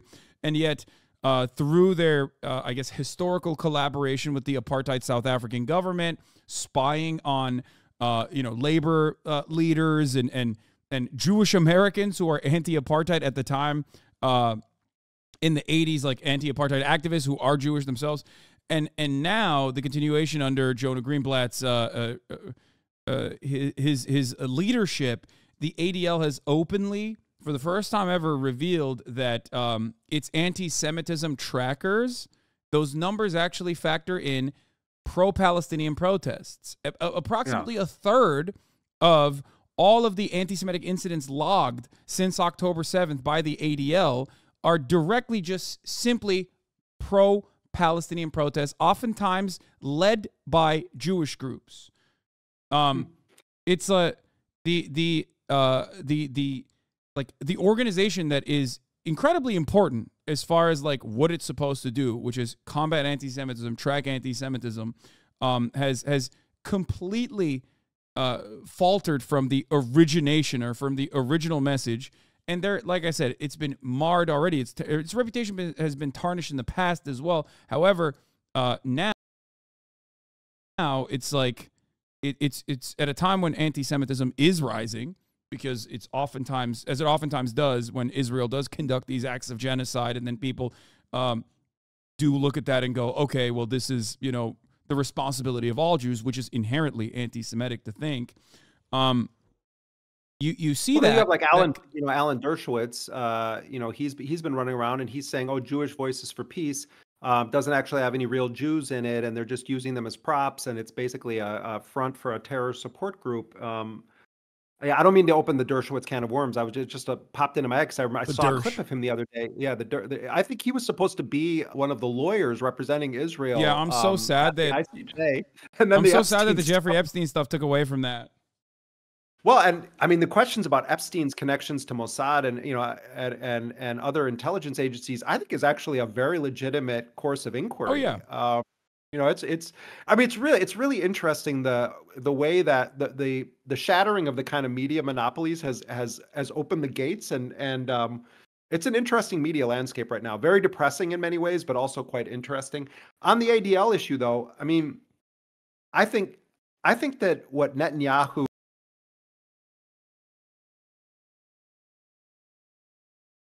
is doing and what the radical extremists that are defending Israel are doing by trying to force a conflation of Judaism with the state of Israel is ultimately making Jews less safe, and 100%. It's creating dangerous conditions because their messaging on it is that the Jewish state has a right to do this to Palestinian Muslims. And not to mention that they're also doing it to Palestinian Christians, etc. Yeah. But that is sort of the message that they're sending, and it's really dangerous and reckless. I used to, throughout the whole so-called war on terror, and especially during Obama, when I was traveling to Somalia and Yemen and Afghanistan and all these places, and in place after place after place, what I saw on the ground was that our actions, the U.S.'s own actions, the drone strikes, the killing of families, the sort of perception that we were a gratuitous enemy, doing the night raids, killing pregnant women, all these stories that I did. Everywhere I was realizing we are giving people a legitimate reason to actually want to attack Americans. And we shouldn't be doing that. This is not, I'm not in the business of giving advice to the United States government, but we should be looking at, do our actions make us more safe or less safe? And the same is true, for the Israeli government. And I don't see how you can conclude anything other than Netanyahu has looked at this and said, I'm okay with making Jews across the world less safe because this is my agenda, and my agenda matters more than anything else. I mean, this is madness. It's utter madness. Of course, there's anti-Semitism is utterly vile, and certainly we see it flaring in so many places around the world. Especially on Twitter, with the likes of Elon Musk, openly unbanning anti-Semites. Yeah, no, absolutely, and but at the end of the day, we need to have a discussion of how we actually confront real anti-Semitism. And when the ADL is categorizing people using their powers in a democratic society to non-violently protest about the actions of another nation that is engaged in a genocidal war, and you say that simply doing that is anti-Semitic, or using the term from the river to the sea, that it's anti-Semitic, this is very dangerous because it cheapens the experience of those who actually are suffering from anti-Semitism. Yeah. This is also true, by the way, for the events of October 7th. When you promote things that are false, when you make up incendiary stories to try to make your enemies look like vicious animals, and you want to strip them of any humanity whatsoever, you're also doing a grave disservice to the dead and to the survivors that loved them.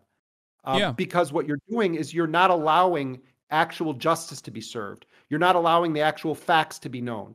You're concocting stories in pursuit of an agenda, a murderous agenda, and you're using the deaths of those innocent people. Hundreds of Israeli civilians were murdered that day. And by making up stories or saying, oh, this thing happened to this woman, and then her family says, oh no, actually that's not true at all. When you do that, it's like spitting on the graves of the dead. It's disgusting that you do that in pursuit of killing other people too. So but yet this is the politics of the day. This is how Israel is rolling now. Yeah. The instilling fears in the heart of the diaspora is, of course, beneficial for Benjamin Netanyahu, because that's how he can reinforce the narrative that, like, Jews are safe nowhere around the world except for Israel, when ironically many American Jews have said this throughout history, that, like, no, they're way less safe in Israel than they are in the United States of America. And part of that, of course, is because of the actions of Israel and the deliberate attempt to conflate from Zionists the actions of Israel with the entirety of the religion of Judaism. So it's this never-ending cycle of consistently increasing tensions. And when you have someone like Joe Biden championing that because of his own ideological background, because of his own personal opinions, saying something, in my opinion, as gross as without Israel, Jews would not be safe anywhere around the world, when you are the president of the United States of America, a country that has almost the same number of Jewish citizens as the nation state of Israel. Like, there's 6 million Jews in America, and I believe almost 6.9 million, 7 million Jews in the state of Israel.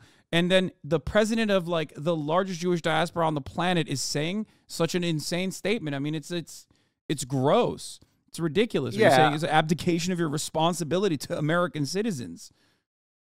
Yeah, and look, I mean, look what was happening to Netanyahu right before all of this happened. I mean, he was in a fight for his political life. There were massive protests against him. He had done all this shenanigans with the court system in Israel. And I think there's really going to end up being a scandalous narrative that will emerge about the so-called intelligence failures in Israel leading up to the Hamas attacks, and it's completely legitimate to raise the issue of Netanyahu's role in facilitating the pipeline of money from Qatar to Hamas. And at least going back to 2012, we know that Netanyahu was advocating for a position of bolstering rather than weakening Hamas's political power within Gaza. I'm not saying I have any evidence, nor am I suggesting that this is some false flag or that Netanyahu wanted this to happen. But there's a very serious course of inquiry that I think is going to take place in Israel about exactly who knew what and when.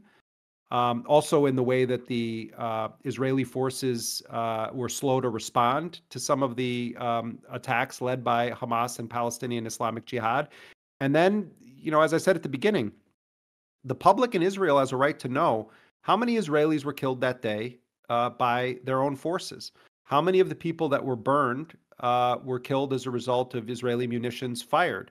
What kinds of efforts were actually made to resolve the hostage crisis as it existed at the kibbutzes that day versus, shelling or bombing. I think that it's respect to the dead to ascertain all of the facts. And at the end of the day, I don't think Netanyahu is going to look good in any of this if there's an actual inquiry. And there are good journalists in Israel. We shouldn't paint it with a model. I read the Israeli press every single day, all day long. I'm checking Plus the Israeli 970 press. magazine is for people in my chat know Plus 970 for their work on the artificial intelligence program called Gospel and like Israel's targeting, or Plus 972. Sorry, not 970 magazine.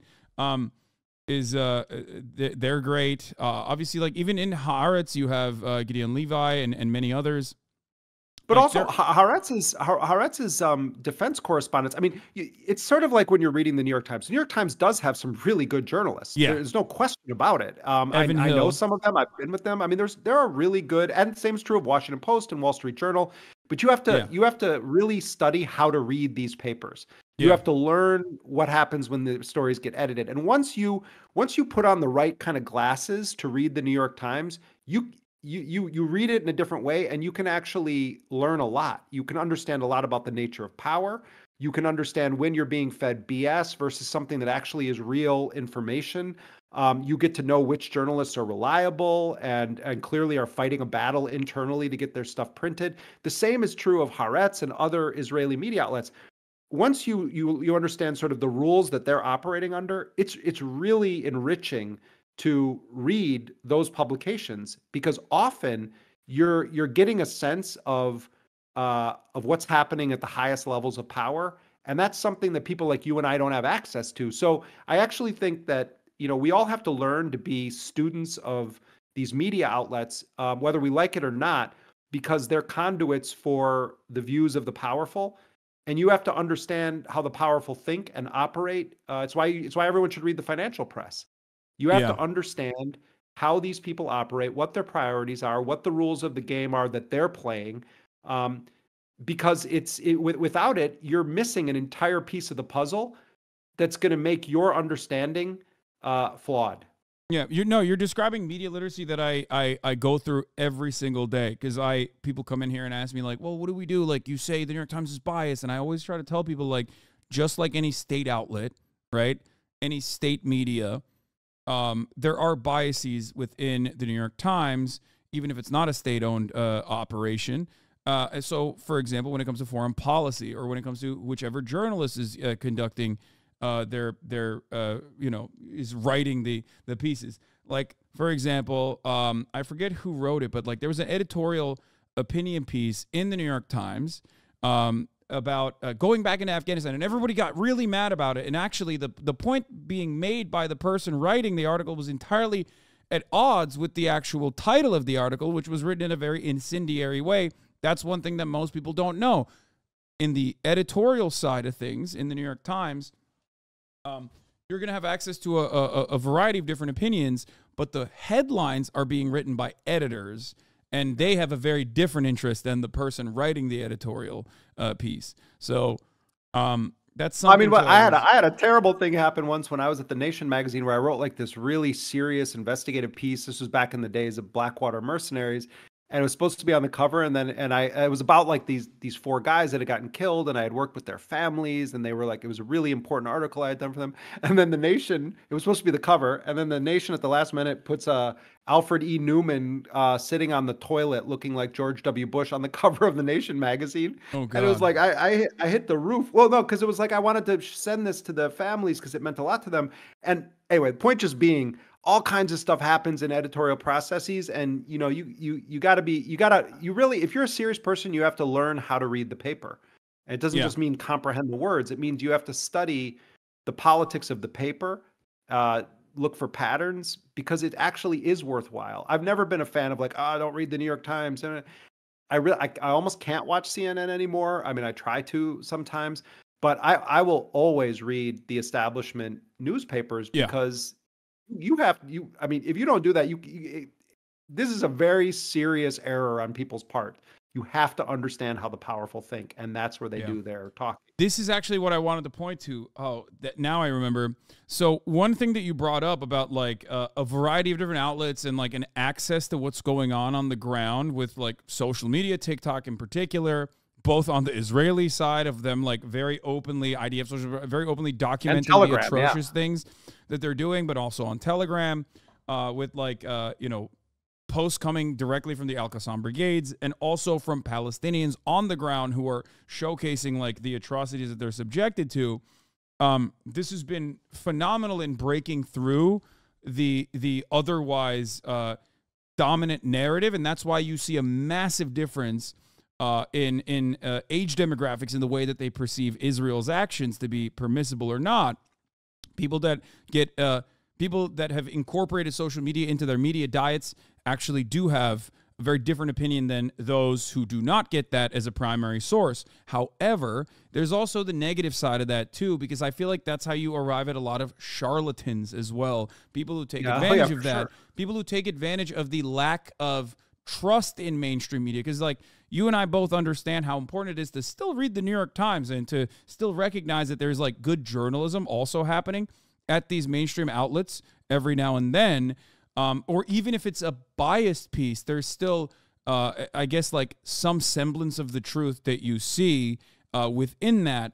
Whereas the more the legacy publishers operate as a mouthpiece for the State Department, the less people trust it, and that creates an opportunity for a tremendous amount of misinformation from those who claim to be the arbiters, the real arbiters of the truth. And that's how you arrive at, like, you know, the insane anti-Semitic conspiracies from people. And that's how you arrive at, like, anti-Semitism increasing. And that's how you arrive at, like, QAnon stuff, right? But you know that this is also why, you know, I mean, I'm in the Telegram channels of a variety of Islamic resistance groups, including the Al-Qassam brigades. So I follow all of they're very, very active.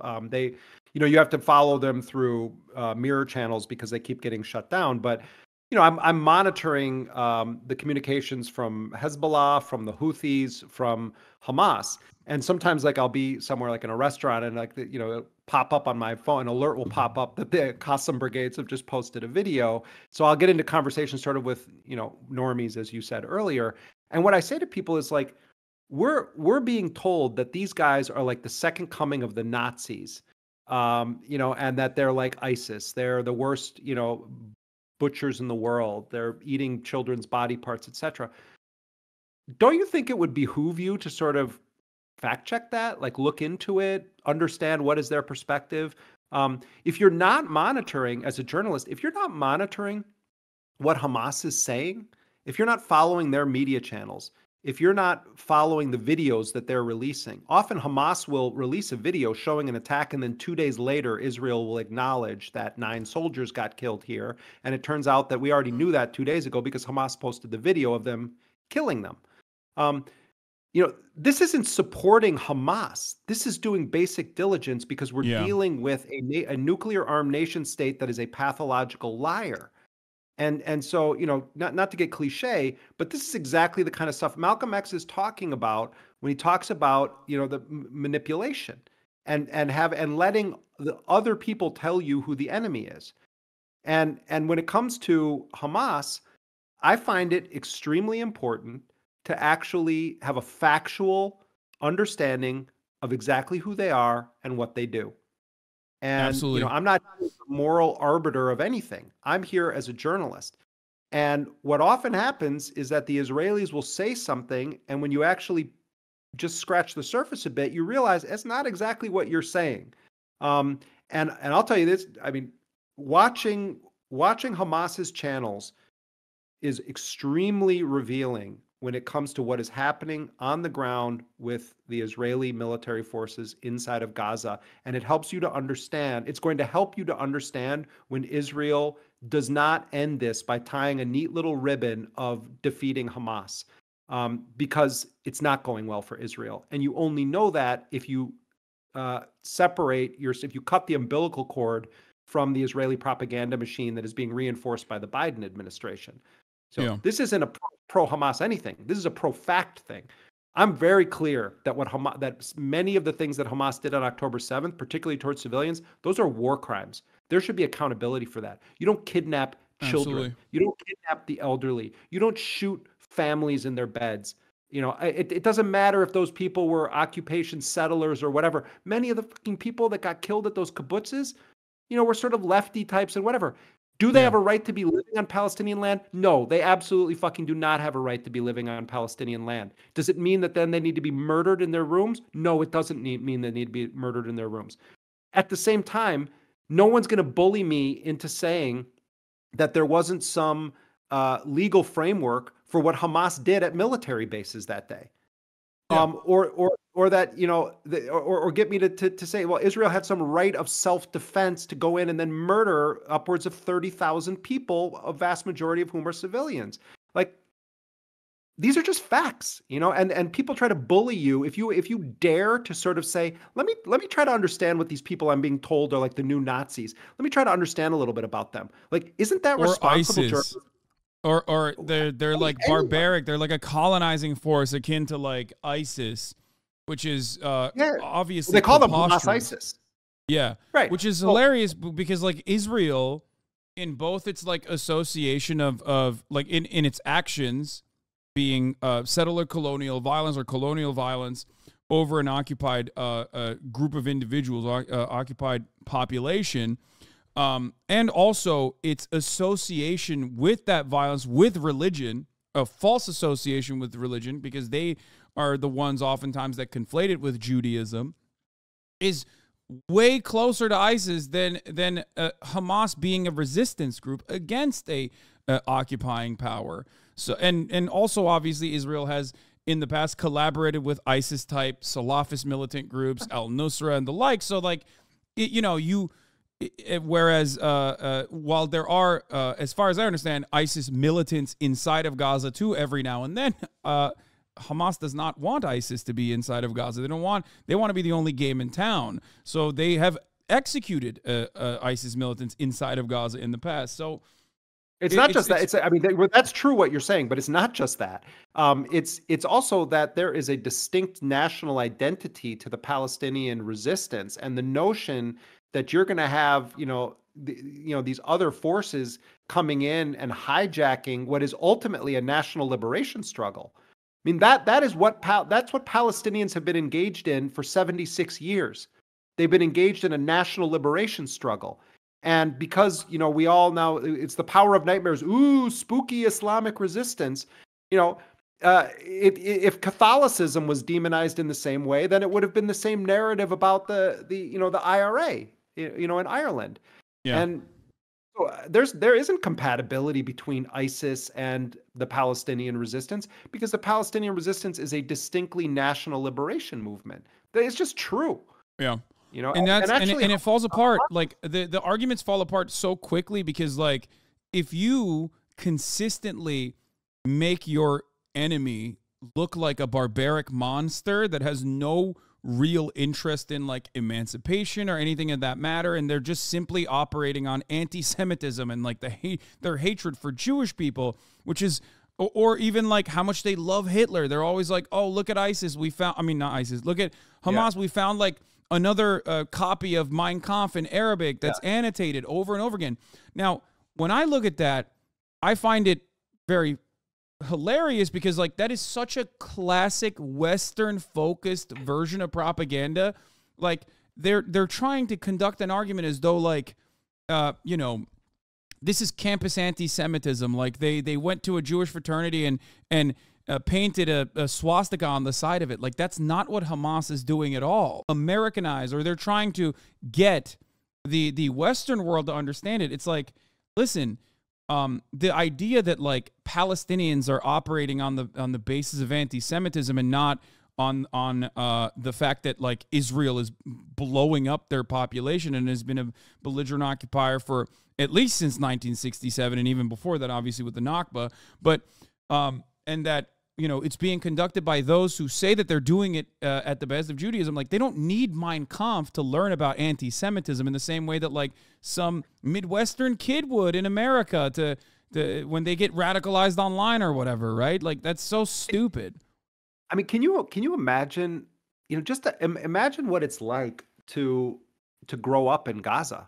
But seriously, people should really, really think about this. Imagine what your human existence would be like if you grow up in an area, a country basically that is more or less the size of Philadelphia, and you're trapped in what is essentially an open air prison, and you have a foreign occupying power that is in full control of every aspect of your life, whether there is water, whether there is food, whether the fishermen are allowed to go a certain distance off the shore.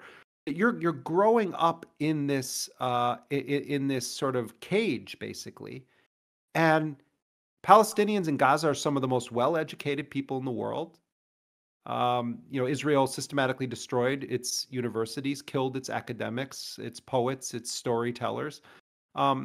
But it's like, what happens to the psychology of human beings? What does the world expect anyway is going to happen? It's a miracle.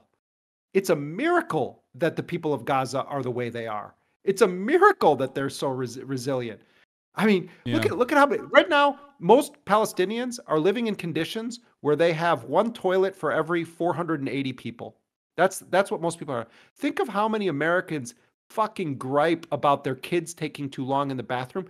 Imagine having to live in conditions where you are breastfeeding a baby And you have to make a choice between drinking salt water that's going to make you ill or contaminated water that's going to make you ill. You have women with newborn babies who can't lactate, and so they're using formula, and they don't have clean water to mix the formula powder. So they're having to try to decide which kind of contaminated water should I use to breastfeed my baby. Just one moment of anyone's day, you should just stop, read something about what the conditions were like even on October 6th in Gaza, and ask yourself, how would I look my children in the face? How would I look my friends in the face? What would my life be like? Would I be pursuing a PhD? Would I be going to university? Would I be online trying to educate the rest of the world? What kind of person would you be?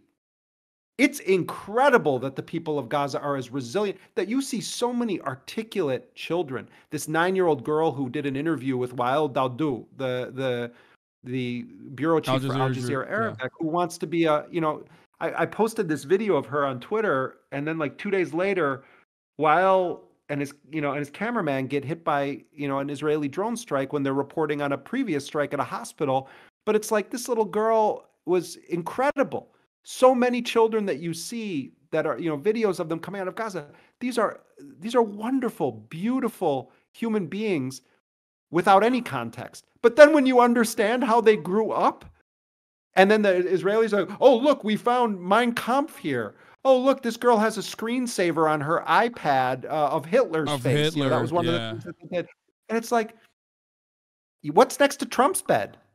Trump had wasn't it Trump's, one of his family members said Trump had Mein Kampf next to his bed? I mean, it's like, it's just so ridiculous and so obviously propaganda. And it's propaganda that I like to look at and see who the target audience is. And it's so glaringly obvious that it's a Western-facing propaganda to, like, make this association with Hitler and make this association with, like, German, European anti-Semitism, as though, like, I mean, I'm not going to say that there isn't anti-Semitism in the Arab world or in the Muslim world in general. Of course there are. Of course there's anti-Semitism all over the place. Of course there's anti-Semitism in the Muslim world as well. But it's like where that anti-Semitism comes from, where it's born out of, is like entirely different in many cases. And I think the only reason why you would try to make that argument is specifically to get, like, the European minds that comprehend it as, like, oh, these are bad guys. Like, they're bad guys because they like Adolf Hitler. And it's like, that's not, I don't think that's the case at all for many Palestinians. They are, but you look at, they are surprisingly open-minded about Israeli people and Jewish people. Rafat, who, rest in power, was assassinated by the state of Israel after, I believe, Barry Weiss and numerous other American reporters had, like, criticized him for engaging in a little bit of gallows humor, as Israel was ethnically cleansing his entire city. He talked about how originally, until, like, I guess he was like 25 or 26 or something, that he had never met a Jewish person, and beyond that, everything he knew about Jewish people was Israel. And that he thought that, like, Jewish people just despised all Palestinians across the board. And that, like, they just wanted to kill all Palestinians across the board. And then he had changed his perception when he realized, like, oh my God, they're, like, actually, Israeli citizens, even Israeli Jewish citizens that are out there advocating for Palestinians against their own country. And I think, like, this is something that we can't comprehend in America, because it's impossible for us to comprehend it. We have no way of contextualizing that level of violence. We only see it in TV as, like, either entire city blocks reduced to rubble, in, like, whether it be Syria or Iraq, in the hands of, like, American soldiers, or, like, civil war or something of that sort. We don't have any way of recognizing that these are real human beings, and not like something that's different, something that's been dehumanized systematically through mainstream media as a consequence of America's objectives in the Middle East. I mean, as someone who's traveled a lot in countries that have been on the, I've been in a lot of places where you're on the other side of the barrel of the gun, of American foreign policy. And I was always struck, whether it was Iraq or Afghanistan or Yemen or Somalia, at how so many people who had every reason to want to kill me drew a distinction. And I heard it so many times, it was almost like someone had given a script. That's how consistent it was in countries across the world where people would say, I know you're not your government. And I would be the one saying to them, no, I'm also complicit in this. It's I think we've been fed an enormous barrel of lies our whole lives, and it's necessary to dehumanize the enemy. That's the first step of justifying the unjustifiable, and it's a tactic as old as time. And it's not that there aren't, sick, twisted bastards, operating in a variety of groups, including Hamas. That's true. There's also sick, twisted bastards operating in the United States military. And I think that the mistake we all make is allowing ourselves to get pressured, bullied, cajoled into cowering before those characterizations. People should do their own thinking. That's what journalists should be in the business of anyway. And my general instinct as a reporter and as a journalist for going on 3 decades now has been that when I'm told by the powerful who my enemy is, I want to go talk to those people. I want to, because I don't view myself as just thinking for myself. I try to give people information that they can use to make informed decisions on what they support or oppose or other things. And I try to be very transparent. Clearly, I'm not a guy that just believes in, he said this and the other person said this. I don't believe in the corporate media defined terms of objectivity. But the hardest part of keeping your spine is when you're told those people are vicious animals who kill for pleasure. Having the bravery or the principle to be able to say, I'm going to check that fact. And that's what all of us should be doing in the face it's of the bare minimum. No one should be winning an award for doing that. That should just be basic journalism. Yes. But look at the bullying about it, though. If you dare to say, hey, let's look at this from the perspective of Hamas, which I think is a totally legitimate line of inquiry and pursuit. Yeah. But that's controversial. And we're not supposed to do that. I wrote a piece the other day, where I talked about how none of this is going to actually crush the armed resistance in Palestine. I got so many emails and communications from people calling me an anti-Semite. Oh, you're pro-Hamas. Why don't you have your kafaya on? Grow up. That's the point. Exactly. But there's a real reason for why it's intellectual curiosity in this situation that is an absolute first step in objective journalism, is a necessity and is oftentimes stopped at every step of the way. It's so that you can manufacture consent. If you listen to what the demands are, I'll give you an example of Ansar Allah, right? The Houthis in Yemen. Since day one, since October 8th, October 9th, Ansar Allah has very openly stated what their goals are. That they're not simply just operating on anti-Semitism or anger towards Jewish people or some other process, even though their logo does have some anti-Semitic stuff in it. Regardless, they have said Israel's actions constitute ethnic cleansing, and Israel has to stop ethnically cleansing Palestinians in Gaza. They have to stop this siege immediately. If the siege doesn't stop, they're going to ensure that not a single ship passes through the Red Sea. And yet you never hear that perspective in mainstream media. The way that the actions of the Houthis are represented in Western media is as though they are mindless drones attacking commerce, attacking ships for no reason. They're pirates that have no actual interest or actual reason for behaving in the way that they're behaving, and that they're an Iranian proxy that's just mindless and attacking all these ships because they hate Jewish people. And beyond that, none of their actions have been harmful to the actual person, an actual human being so far as their takeovers of the ships, and as far as very successfully routing traffic away from the Red Sea, right? It's just simply a blockade. This is exactly how America would implement a blockade if it needed to, even though I don't think people would probably go against America's demands, and it would never even get to that point. But that's precisely how they would enforce a blockade. And for some reason, America's actions against this halting of commerce, right, or at least like making it more costly to ship on normal routes through the Red Sea, is infinitely more violent and worse than anything Israel has done so far. And I sit here and I watch that and I lose my mind. Like, America has killed more people, like more Yemeni people, than they have done anything towards Israel, than they've ever like even criticized Israel. They've killed, the CENTCOM, I believe, killed 10 Houthis, right? And now they're talking about possibly like blowing up Yemen again. And I mean, these guys have already survived. They withstood an American-backed genocide already. So I think they have this perspective where they look at it and they're like, you've done the worst to us. What more can you do, right? And it is mind-boggling to me that there is not better coverage on this issue, because God forbid if you do actually treat the Houthis as like rational actors, right? Even if you don't agree with their perspective or whatever, if you just treat them as like rational actors in the situation, God forbid, more people might say, well, I want to do BDS. I want to boycott Israel until it stops.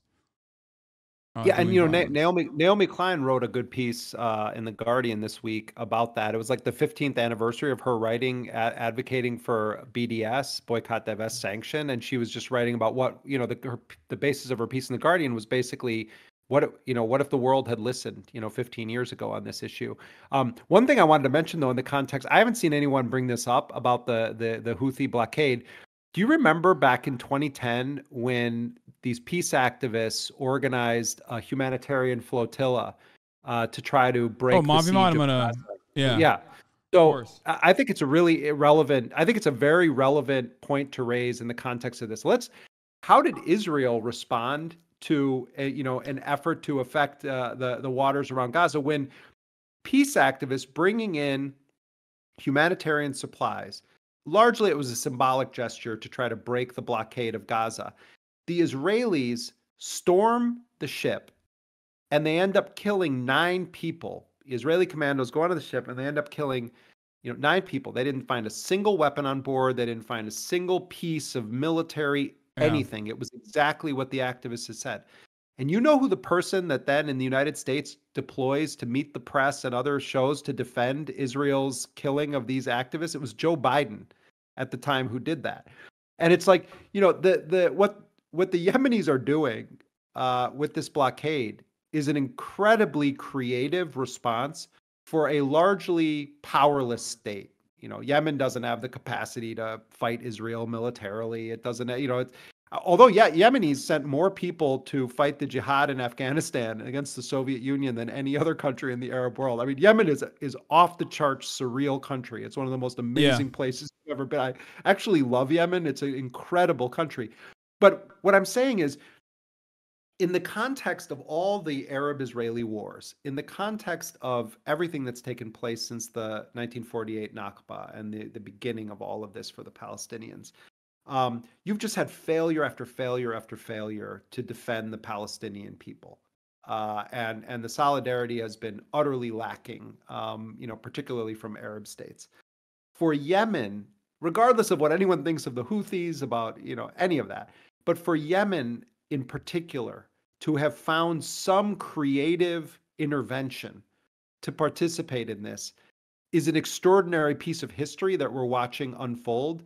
And the fact that that tiny nation has caused the Goliaths of the world to deploy to surround Yemen, it's extraordinary. Yeah. I mean, it's an extraordinary thing that is happening. And the reaction of the United States and Britain and all of these other powerful nations, it's something to behold. It actually shows a great fear on the part of the empire rather than, anything it says about Yemen. It's really extraordinary thing that we're watching. Absolutely. Beyond that, speaking of Mavi Marmara Are you and I gonna just have this like we're gonna do like a 3-hour show together or something? We're gonna no. I'm gonna let you I'm go your after new this. co-host here. No. I'm just no. I'm sorry. I know we were supposed to have this for a 1 hour conversation, but you've been here for 50 extra minutes since then, and I want to keep you. I'm sure you got I'm sure you got like the German police to evade for all of the anti-Semitism that you demonstrated. I'm hoping that they're not watching Twitch here. Yeah, I said that my parents were big fans of your show, and I put that on Twitter. And do you know how many people are like accusing me of lying? And like as though I would lie about my parents watching Hasan the HasanAbi Twitch TV. I'm gonna be honest. I also thought you were joking when you said that. I mean, maybe they're watching now. I was joking, but my mom is watching. Of course, my parents don't watch. I had to explain to my mom what it was. But the point I'm making is just shows something about social media that people actually took it seriously. Like it was a joke. My haters are insane, though. The thing I was going to say about Mavi, here's an interesting thing. I'm Turkish. I don't know if you knew that or not, but I grew up in Turkey. Recep Tayyip Erdogan very famously was super critical of Israel after that, but it's all theatrics. We just talked about how much of return on investment that the Houthis got, Ansar Allah got, from implementing a blockade. You know which country has so much power to genuinely economically cripple the state of Israel? Turkey, as a matter of fact, because I believe approximately 40% of all energy that goes into Israel passes through Turkey, from Azerbaijan to Turkey, through Turkish pipes directly into Israel. Something along the lines of like 40 to 50, maybe 60% of the steel that Israel uses comes directly from Turkey as well. Recep Tayyip Erdogan's own son was while Recep Tayyip Erdogan is engaging in all this political theater, talking about, Israel, your time is over. Netanyahu, more like Satan Yahoo, whatever, whatever he's doing every day. He is simultaneously has his son actually engaging in commerce in Israel with his own ships. This is a fact that he has tried to... But is this ongoing now? Yeah. Is this ongoing since the Gaza siege began? 100,000%. Absolutely. So much so that he tried to forcibly suppress a news story that covered his son's dealings with Israel and the shipping deal that his son has with Israel in Turkey like a couple weeks ago. Okay? So anything that Recep Tayyip Erdogan says, for example, about Israel, sure, optically speaking, it's important for a regional leader to go out and criticize Israel's actions, certainly. But the idea that real politics is happening of that sort, where Erdogan is simply powerless and the only thing he could do is criticize Israel with spoken word is bullshit. So is your sense, not to turn this into my show where I interview you, but is it your sense that if Turkey and Erdogan wanted to actually take a concrete, meaningful step toward opposing this, your argument is that if they joined in the blockade or they also implemented similar measures, that it would have an immediate and direct impact on Israel? 1,000,000%. Absolutely. Yeah. Of course. Has Erdogan been asked about this at all in public? No. Why he doesn't do it? Of course not. I know he wouldn't be asked that in Turkey, but if he was at an international conference, it would be an interesting question for a journalist to ask. I don't believe he has. I don't believe he's ever been asked that at all, including his son's own personal dealings with Israel. Here, I'll pull the information up about the shipping. Yeah, I mean, you can shoot it to me later. I'm journalistically, I'm interested in this because it's an interesting story.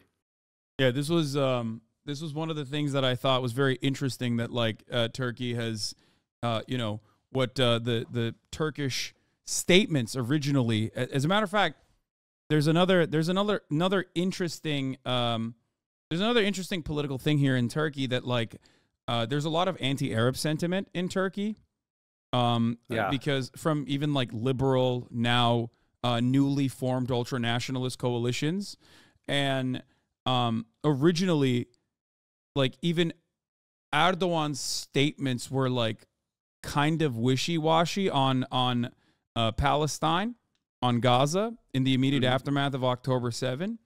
And then there was a course correction done in Turkey because of the overwhelming popular support from the population, both ironically from the more Islamist side of the Turkish population, and also even like actual leftists, like communists and whatnot, that were you saw flags of the PFLP and DFLP in Turkey alongside the flags of like Islamic Jihad being waved at the same time. It was like a very weird situation, but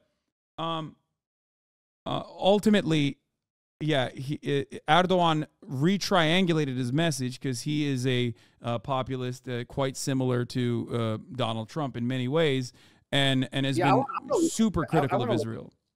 It's really, it's really interesting because I have a kind of sub-interest in sort of monitoring how various Arab states are approaching this. I thought it was interesting that Saudi Arabia signed on to South Africa's genocide suit at the ICJ. When they're not butchering, journalists in their consulate, they're, they're doing the right thing, it appears. But I think it's interesting what's happening in Jordan, what's happening in Lebanon, Egypt, but Turkey, as you're certainly more familiar with than I am. I mean, under Erdogan, there's been a very interesting shift in how Turkey has engaged in East Africa, in Somalia and elsewhere. Oh, in Somalia, yeah.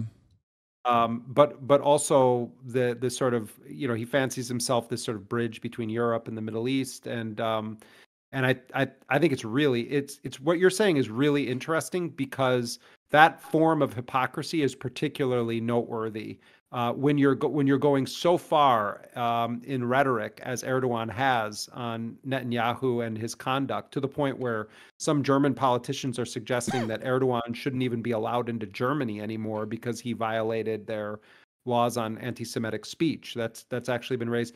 It's quite interesting to note that he could take what is effectively a non-military response to this that is more akin to sanctions, and is refusing to do so, and that his son is benefiting off of the continuation of these routes. I definitely want to look into it. It's a very interesting story. Yeah, I mean, but that's just how Turkey operates. Only NATO nations attack other NATO nations.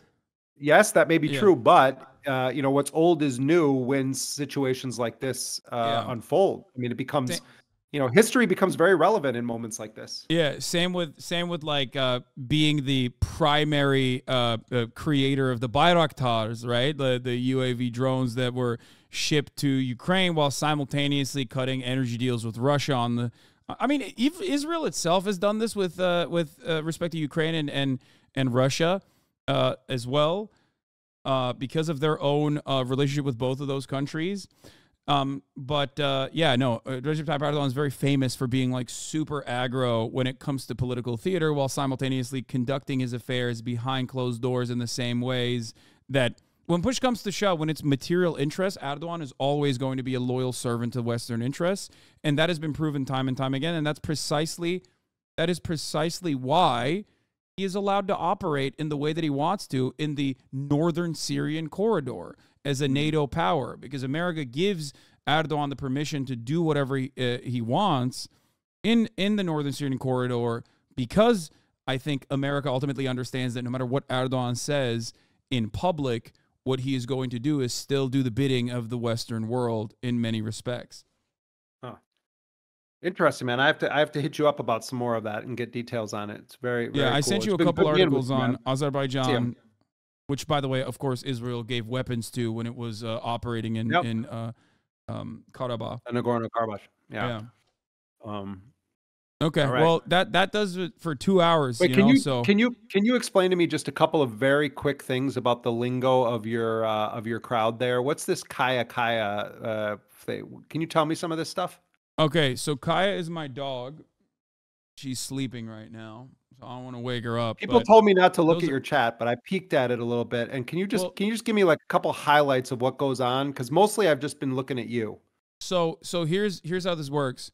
Right next to me, if you go on the stream, if you watch the stream and see the chat, you'll see that there's like emotes, but you don't have the proper programs, like the proper apps, like BTTV and FFZ and stuff, to see those emotes. So you just see the code basically. So when you look at it, you probably see Kaya PLS, right? That's actually a dancing puppy, animated dancing puppy. So it's like hieroglyphs. Twitch culture is very interesting. We use a lot of emotes. Okay, basically. I got it. I'm looking. So yeah, what you see is probably just the word. What you see probably just the word Kaya PLS, but on my screen and on everybody else's screen, they actually see a dancing puppy. Moses, look at these people. Like Yeah. Oh, okay. Well, there's some things I wish I didn't see, but wow, I'm just looking through your chat here. This is like people like normies think like for example like Pepe the Frog is like an alt-right symbol, but like it has been used on this side of the internet in a completely apolitical way in perpetuity since the beginning. Wow. No, I'm reading some of the comments here, even though I was told not to. And wow, what a hodgepodge of things. Like interesting crowd of people you have here. Yeah, I don't mean to do a crash course on this. I've never been on something like this before. Yeah, there's currently really 23,000 people this entire time that's been listening to us talk. Wow, thank you everyone for spending this time. I mean, I really for a while just thought it was you and I shooting the shit, but it's wow, it's really interesting. I appreciate the opportunity also to probably talk to a lot of people who never heard of my work or anything like that. Yeah, these guys might be a little young to know of some of the things that you brought up. Yeah, but it's all good. I mean, I actually I talk a lot at universities, and I really I have a lot of respect for the younger generation. I mean, it's strange when you realize that's not you anymore. When your hair starts to get gray and stuff like that. But I actually I'm coming up on that. I'm 32, so I'm starting to notice that as well. I mean, my beard is starting to gray. All right. Well, you still got some good years in you, but thanks a lot for having me on, and also for all those people for hanging out and and listening. Okay, before you leave, I want to show you one last thing. Okay, I'm going to share my screen with you for this. This is a really funny thing that I love. I love. Is this gonna like infect my computer with something? No. Hold on one second. Remember how you talked about? Like the Israeli government, the IDF, like faking stuff. Yeah. You brought up Mavi Marmara, and I didn't know about this until recently, but Israel did a classic like, Mavi Marmara are actually they had a bunch of terrorists in the Ghazi flotilla. Why do we know that? Because we intercepted their phone conversations thing back then as well. And this is what the phone conversation